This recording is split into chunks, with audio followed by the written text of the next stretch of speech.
Bonjour, poursuivons notre réflexion sur le temps du bain avec l'eau, troisième partie. La solution adoucisseur. Changer d'eau, comment cela? Beaucoup plus facilement que vous ne le pensez.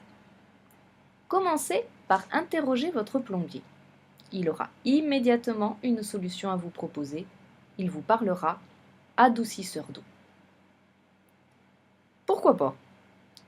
Commençons cependant par éliminer certaines solutions exotiques, acceptables pour d'autres applications, mais totalement inefficaces pour la question qui nous concerne aujourd'hui.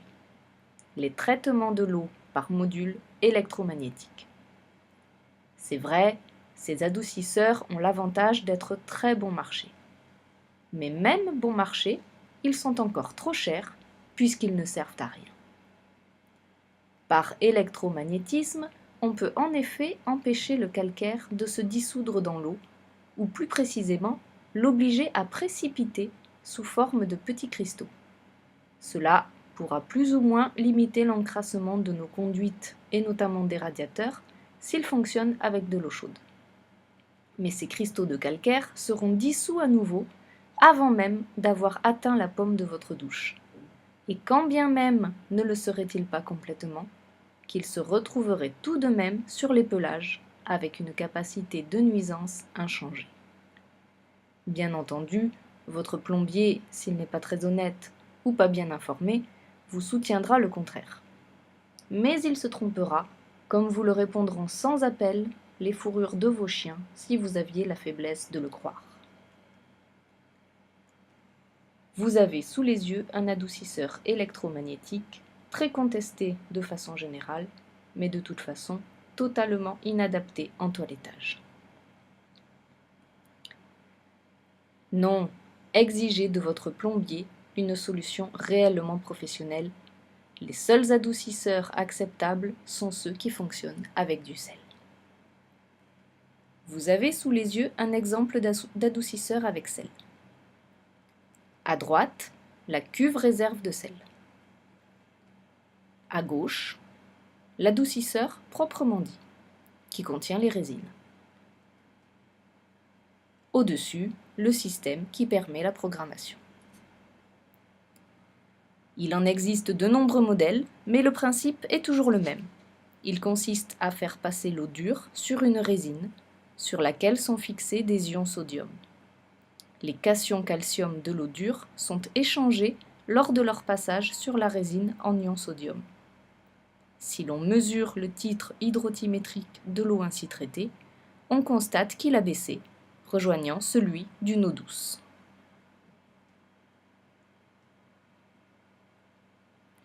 Bien entendu, après une certaine durée d'utilisation, la résine est saturée et l'eau n'est donc plus traitée.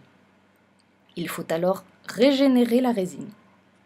On inverse le sens de circulation de l'eau et on envoie sur la résine une eau que l'on a au préalable fait circuler sur les sels de sodium. Cette saumure élimine les cations calcaires et réinstalle les ions sodium. Quand la résine est complètement régénérée, l'appareil peut fonctionner à nouveau comme adoucisseur. En général, dans un salon de toilettage, on programme les régénérations pour qu'elles se produisent la nuit, automatiquement par conséquent. Quand la réserve de sel est épuisée, il faut la remplacer. Attention, l'appareil, pour qu'il soit efficace dans notre métier, doit être capable de traiter au moins la quantité d'eau que nous utilisons en une journée, en moyenne 50 litres par bain. Il s'agit donc d'un appareil d'une certaine importance, tant pour ce qui concerne son prix, aux alentours du millier d'euros, que pour son encombrement, une grosse machine à laver. Enfin, il faut prévoir le budget de fonctionnement et maintenance pour acheter, stocker et remplacer le sel. Notons que l'eau qui sert à la régénération est ensuite rejetée et donc perdue. Cependant, la facture de consommation d'eau n'en sera pas significativement aggravée, au plus de l'ordre de 5%. Eau adoucie et toilettage. Convenons d'appeler eau adoucie l'eau traitée par un adoucisseur utilisant le sel. Rappelons ce qu'est une eau adoucie. Après passage sur des résines, les cations de l'eau dure ont été permutées en ion sodium. Vous voilà donc préservé, au moins en grande partie, des soucis du calcaire. Vous pouvez commencer d'envisager de travailler de manière zoocosmétologique. L'eau adoucie est-elle pour autant l'eau idéale? Notons tout d'abord que, trop riche en sodium, elle est parfaitement impropre à la consommation et pourrait, à moyen terme, se révéler nuisible pour la santé. Elle conserve d'ailleurs un goût plus ou moins salé, relativement perceptible. De même, si l'eau de votre robinet, trop calcaire, est en principe d'un usage déconseillé en aquariophilie, celui d'une eau adoucie serait totalement non supporté par la plupart des espèces élevées. Mais en toilettage, que penser d'une telle eau? Si l'expérience démontre que les ions sodium paraissent moins agressifs que les cations calcaires magnésium, ne serait-ce que parce qu'ils se laissent plus facilement dissoudre et ont donc moins tendance à se laisser retenir par le pelage. Il est légitime de penser qu'on a seulement limité les nuisances de l'eau dure, de manière considérable certes, mais non définitive. Des prélèvements effectués sur du pelage sec, traité à l'eau adoucie, ont démontré la présence de traces significatives de sel de sodium. En clair, si le passage à l'eau adoucie a résolu en grande partie les problèmes de lissant du pelage, on est en droit de penser que ceux liés à des dépôts hydrophiles restent inchangés ou sont peut-être aggravés. Et l'expérience semble montrer en effet que les pelages régulièrement rincés avec de telles eaux présentent une tendance au dessèchement, avec réduction de l'épaisseur des cuticules et de la vivacité des couleurs. Rien d'étonnant à cela, puisqu'il s'agit en réalité du mécanisme déjà décrit. Une nature hydrophile de la peau provoque une sorte d'aspiration de l'eau présente dans l'organisme, eau perdue ensuite par évaporation. L'idéal serait donc une eau non seulement sans calcaire, mais mieux sans sels minéraux aucun. Une eau parfaitement pure, comme seule l'est naturellement l'eau de pluie. L'eau osmosée. De telles eaux sont rarement disponibles, même dans les régions peu calcaires. Mais nous pouvons les produire. C'est par exemple ce que permet la distillation. Mais produire de grandes quantités d'eau déminéralisée par distillation est tout à fait hors de notre portée. Il existe depuis maintenant de nombreuses années des appareils permettant de produire de l'eau pure à partir de l'eau de mer. Ces appareils peuvent être aujourd'hui de taille assez modeste pour pouvoir être installés même sur des bateaux de petit tonnage. Leur principe de fonctionnement est toujours le même. C'est celui dit de l'osmose inverse, qui consiste à faire passer, grâce à une pression suffisante, l'eau au travers d'une membrane très fine. Par osmose, seule passe l'eau pure, tous les sels minéraux se trouvant alors éliminés. On dispose aujourd'hui d'appareils domestiques capables de faire exactement la même chose à partir d'une eau dure. L'eau produite étant alors chimiquement complètement pure. L'eau idéale. Ces appareils, baptisés osmoseurs, sont mis à la disposition du grand public dans le but non seulement de réduire à rien la dureté de l'eau, rendant son utilisation plus agréable et permettant une protection des équipements, mais aussi d'en supprimer les polluants et d'en améliorer le goût par l'élimination des composés chlore. Notons que ces eaux sont parfaites pour la consommation. Il se dit parfois que ce n'est pas le cas et que l'absence de sels minéraux aurait à terme des effets négatifs sur l'organisme. Il faut peser cet argument au regard de cette réalité. Si nous devions compter sur l'eau minérale pour répondre à notre besoin quotidien de minéraux, il nous en faudrait consommer un peu plus de 50 litres par jour. Donc ce n'est pas l'eau qui assure notre besoin en sel, et peu importe qu'elle soit minéralisée ou non. En toilettage aussi, on le devine, l'eau osmosée serait l'eau parfaite. Mais les appareils disponibles sur le marché nous permettent-ils d'en disposer en quantité suffisante et à des coûts acceptables? Les osmoseurs. Oublions volontairement les osmoseurs industriels, qui produisent certes de grandes quantités d'eau, mais qui exigent des investissements et des surfaces d'installation incompatibles, au moins à ce jour, avec l'exercice de nos professions. Envisageons donc uniquement les osmoseurs dits domestiques, destinés aux particuliers.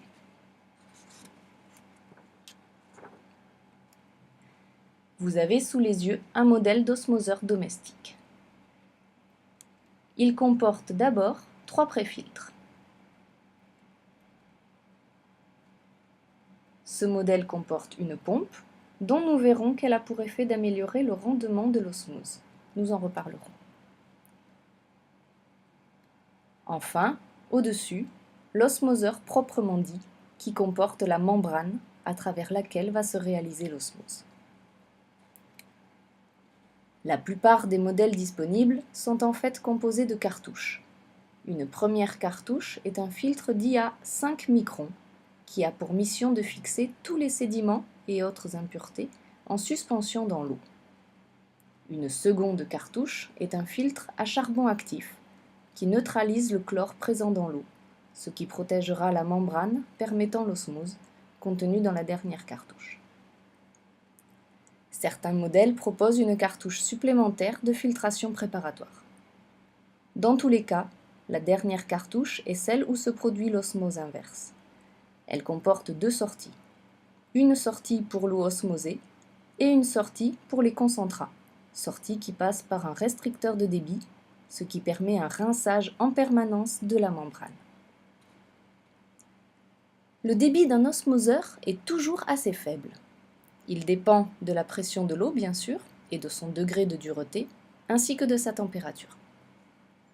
Si la pression de l'eau est trop faible, non seulement le débit sera plus faible, mais surtout, une partie moindre de l'eau sera osmosée, et donc une partie plus importante sera rejetée avec les concentrats. Dit autrement, le rendement de l'osmoseur, rapport du volume d'eau osmosée produite par rapport au volume d'eau initial, diminue. Avec une pression moyenne, ce rendement peut tomber jusqu'à 10%. 1 litre d'eau osmosée pour 9 litres rejetés, ce qui revient à dire que le prix du litre de l'eau osmosée est égal à 10 fois le prix de l'eau distribuée. Il y a un moyen assez efficace d'augmenter ce rendement. C'est d'augmenter la pression sur la membrane à l'aide par exemple d'une pompe, visible sur l'exemple proposé ci-dessus. À lire les notices, on pourrait alors atteindre des rendements de 50%. 2 litres d'eau consommée pour 1 litre d'eau osmosée. Mais arriver à d'aussi bonnes performances n'est pas évident. Nos expériences personnelles ne nous ayant jamais permis de dépasser un rendement de 20%. 1 litre d'eau osmosée pour un peu plus de 5 litres d'eau consommée. En clair, l'eau osmosée vous coûte dans ce cas 5 fois le prix de l'eau que vous recevez du distributeur. Ou dit autrement, vous rejetez au moins 4 volumes d'eau pour un volume que vous conservez. La littérature technique sur ce sujet vous explique qu'il ne faut pas rejeter l'eau impure, mais la stocker, car elle est en effet bien adaptée à certains usages triviaux, comme le lavage des sols. Mais cette même littérature ne vous explique pas les moyens de mettre en pratique, assez simplement, d'aussi brillants concepts. Du coup, nous y avons tout simplement renoncé, jugeant, mais peut-être à tort, que l'effort et les installations nécessaires auraient tôt fait d'excéder les économies escomptées. Ce qu'il faut retenir à ce stade, c'est que le très faible débit de tous les osmoseurs domestiques est de l'ordre de 50 à 400 litres par jour, ce qui est très peu. Ce qui a 2 conséquences. La première est qu'il est assez difficilement envisageable d'utiliser directement l'eau issue de l'osmoseur. Le débit trop faible est sans rapport avec ce qui est nécessaire pour un bain. Il faut donc stocker l'eau osmosée produite dans une cuve tampon. Si cette cuve est placée suffisamment haut, on peut espérer que le débit produit par gravité sera suffisant. Débit que l'on peut encore améliorer par une pompe placée entre la sortie de la cuve et l'utilisateur. Une cuve bon marché en matière plastique semble parfaitement convenir. Mais même cette solution ne saurait satisfaire un usage en toilettage professionnel. 400 litres par 24 heures, cela permet au plus une moyenne quotidienne de 8 toilettages, très insuffisant dans la plupart des cas. Est-ce à dire que l'usage de l'eau osmosée en toilettage reste une utopie? Ce serait désolant, car il faut le reconnaître, ces petits osmoseurs domestiques ont beaucoup de qualités. Leur prix est en général peu élevé, inférieur à celui d'un adoucisseur équivalent. Leur encombrement est on ne peut plus restreint. Leur maintenance se réduit au changement des filtres tous les 6 mois, voire tous les ans, et au renouvellement de la membrane tous les 3 ans. Toute opération d'une grande simplicité, sauf si l'on a perdu la clé qui permet le démontage des têtes de filtre. Les solutions. La première qui vient à l'esprit est d'équiper le salon de toilettage d'un adoucisseur et d'un osmoseur. L'adoucisseur ménagera vos conduites et vos équipements, prolongeant notamment la vie du chauffe-eau. C'est avec cette eau adoucie, en outre, que vous procéderez au bain. Bien sûr, cela ne vaudra jamais des bains à l'eau douce, mais ce qui compte plus que le bain, c'est ce qui restera sur le pelage après le bain, et qui est en réalité déterminé par le dernier rinçage. Et c'est là que vous faites intervenir l'osmoseur. Après donc le dernier rinçage, et avant l'application de la crème du rinçage, un rinçage approfondi avec de l'eau pure éliminera définitivement toutes les impuretés des eaux impures, vous livrant une fourrure vierge, exempte de tout dépôt indésirable. Mais, me direz-vous, si le rinçage compte à ce point plus que le bain, pourquoi se donner la peine d'un adoucisseur? Pourquoi ne pas se contenter de l'eau de conduite, fût-elle dure? La réponse sera franche, c'est la solution à laquelle il faut se résoudre si l'adoucisseur est rendu impossible, soit parce que son investissement est jugé prohibitif, soit parce que sa maintenance, en effet délicate, se révèle hors de portée de votre équipe de production. C'est ainsi que, à regret, mais de manière raisonnable, nous avons fini par renoncer aux adoucisseurs dans nos ateliers, la bonne volonté des stagiaires ne pouvant être en permanence jugulée par l'œil des responsables. Cependant, avant de renoncer à l'adoucisseur, pesez le fait que ce dernier vous permettrait une réduction très significative de votre consommation de shampoing, de l'ordre de la moitié. Si bien qu'un adoucisseur, coût de la maintenance et des sels compris, peut s'amortir en 2 ou 3 ans en fonction de l'importance de la clientèle du salon. Concluons. L'idéal, c'est de disposer à la fois d'un adoucisseur et d'un osmoseur. Mais dans tous les cas, vous devez vous équiper d'un osmoseur et en utiliser l'eau produite pour un dernier rinçage de tous vos bains. Répétons-nous, l'idéal serait sans doute de travailler exclusivement en eau osmosée. En attendant que cela devienne techniquement possible, une moins mauvaise solution, c'est d'utiliser l'eau adoucie jusqu'au rinçage du dernier shampoing. On rince alors une nouvelle fois avec l'eau osmosée. C'est seulement alors que l'on applique crème ou huile de rinçage. Si l'on a bien calculé sa crème et si l'on a su la tirer, il n'est normalement pas nécessaire de rincer une nouvelle fois. Nous y reviendrons plus loin. On ne rince que si l'on n'est pas satisfait de l'étalement de la crème, ou encore quand on craint d'en avoir mis trop. Mais si l'on doit procéder à ce dernier rinçage, c'est évidemment et exclusivement avec de l'eau osmosée, cela va de soi.